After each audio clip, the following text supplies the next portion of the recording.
Well, we're back again with award-winning chef and owner of Foliage restaurant, Chris Erasmus, joining us in the kitchen. And if you're supporting the French team this World Cup final, then you may want to get into the spirit of all things French. And that's why Chris is here sharing some French-inspired recipes with us. And just in case, of course, just in time also for the Franschhoek Bastille Festival that's happening this weekend. We're giving away tickets. You know how to get around to entering that competition. But let's get into it, Chris. Right, so in the spirit of Foliage, we're going to do this wild. So I went to the forest. I got some pine rings. You literally went to the forest. You do this for 2 hours every day.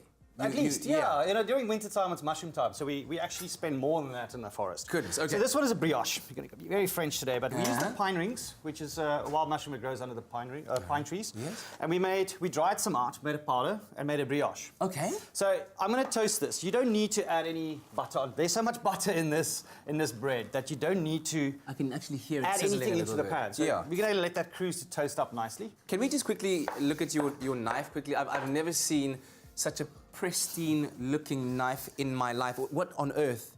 It's a Spanish meat knife, this one, but I just love just go at it with anything. Okay, so you're going at it with the mushroom? So with this, I'm going to chop up some of these pine rings. This is the saffron mulcat, which is also Lactarius delicious. It's family of the pine ring. Now, I want to pickle these. Over here, we've got a homemade hannepwoord. It comes from Malmesbury.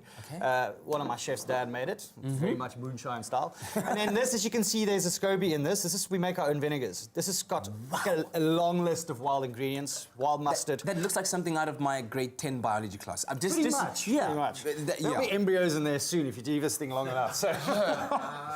And then we made marula beer, pineapple beer, and apple cider, turned that into sort of a bit more alcoholic, let it sit a bit longer, and then add the SCOBY, turn it into vinegar. May I smell it? Of course.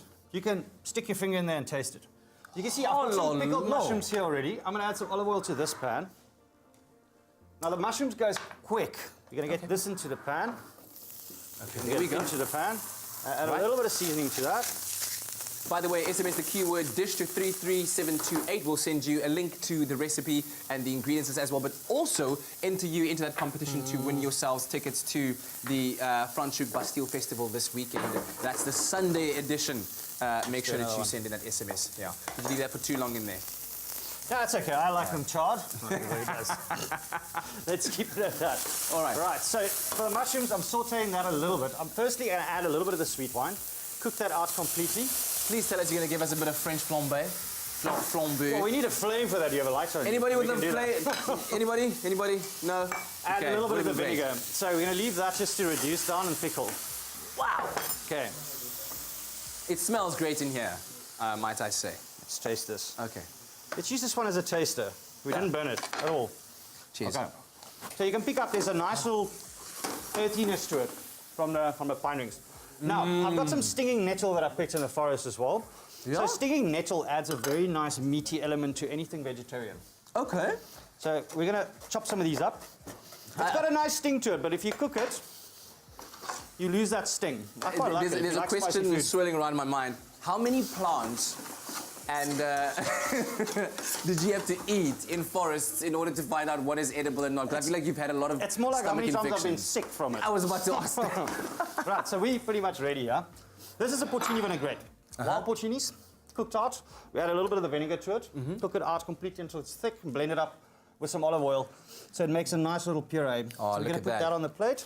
And listen, if French-style cooking is your thing and you'd love to be part of the Franschhoek Bastille Festival happening this weekend, SMS the keyword dish to 33728. That'll also get you the ingredients list for this recipe that Chris is making. The event details are on your screen right now. That looks great. We've got some pine rings on there. Wow. We've got our stinging nettle. We're going to put a little bit more of this porcini vinaigrette on there, just because we can. Get it all fancy. You make it look so easy. And then this is wood sorrel. So wood sorrel oxalis. It's got a beautiful, nice, acidic ting to it. Now we dried out some buchu, and we're going to put a little bit of a buchu. Look at you, buchu on it. And voila! There we go. Voila! C'est superbe. I mean, it would take me longer to make an omelette than you make. Brioche. Champion en brioche. Oui. Brilliant stuff. There it is. Try it out at home if you are that adventurous. In the meantime, you can also SMS the keyword dish to 33728, and that'll get you entered into the competition so that you stand a chance to win those tickets to the Franschhoek Bastille Festival this coming weekend. Thank you very much. Merci beaucoup, monsieur. You're welcome. Anytime.